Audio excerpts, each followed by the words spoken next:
From CBS News, it's The Early Show with Harry Smith, Hannah Storm, Julie Chen, Renee Seiler, and Dave Price. Started up a brand new day. Live from Fifth Avenue in New York. Julie, parents and schools often warn kids about the dangers of drugs, but a substance that is rarely mentioned is now the #1 drug that kills young people in several states. Early Show national correspondent Tracy Smith has the story. Good morning, Tracy. Good morning, Hannah. That's right. It's methadone. This is the same drug that's used to kick heroin addictions. It's now being prescribed as a painkiller, and that makes it easier for young people to get, and that means more kids are abusing it and dying. If you're surprised to hear this, imagine what it's like to be the parent of one of the victims. I'm out here at least every weekend. On a small patch of grass that used to be her lawn, Sharon Snyder has built a shrine to the son who used to live here. If tears could build a stairway and memories a lane, I'd walk right up to heaven and bring you home again. She says her only child, Jasa, was a good student who never got into trouble. And you two were super close. Extremely close, yes, we were. He was my best friend. But one night, 19-year-old Jasa went to visit another friend and never came home. It's every parent's nightmare, and I don't know if it was because we were so close. I just knew something was wrong with him. I knew he needed my help. Tragically, she was right. Sometime that night, Jasa had taken or been given methadone for the first time. He passed out and never woke up. I just knew in my heart that it was over. You got the medical examiner's report. Mm-hmm. What did that say? That he had overdosed on a very high dose of methadone. Methadone, the same drug used for decades to help addicts off heroin, is increasingly being prescribed as pain medication in place of headline-making drugs like OxyContin.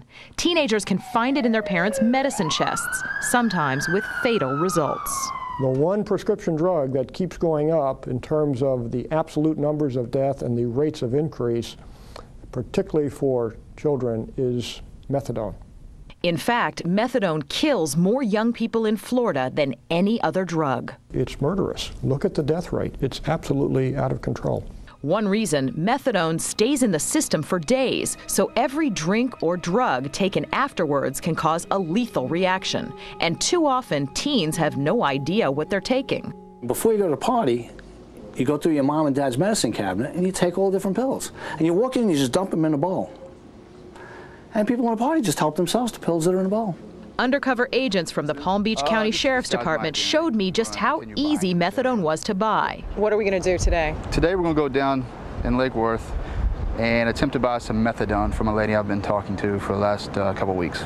Do you get the feeling that this is a woman who would sell to anybody? Pretty much, yeah. A kid? Possibly. So in broad daylight, we took up positions outside the suspect's home.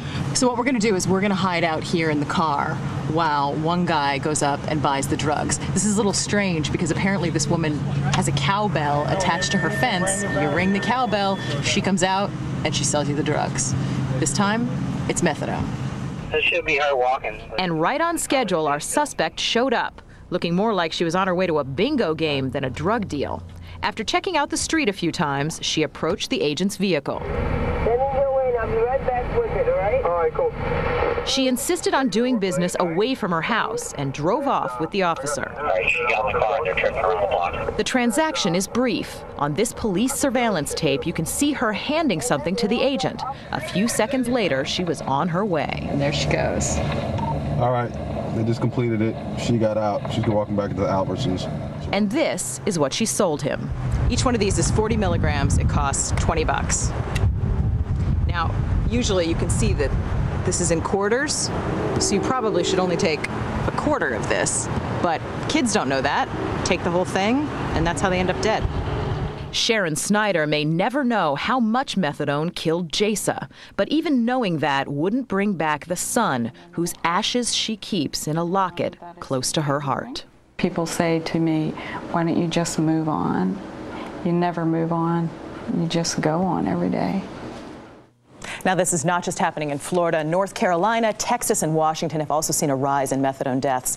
In Maine, last year, for the first time, drug-related deaths actually outnumbered deaths from car crashes. And the #1 drug in those deaths was methadone. Wow. Now, what typically happens? How do kids overdose? Well, it doesn't really give you a big high. And so kids think, oh, this isn't working, so they take other substances. They take more methadone, and that's what gets them into trouble. Oh, my gosh. So tomorrow you're going to have more on what parents can do, right? And we're also going to come back with a look at a program that's scaring kids straight out of using methadone. So thanks a lot, Tracy. Appreciate it. Now here's Julie with the news and our top story.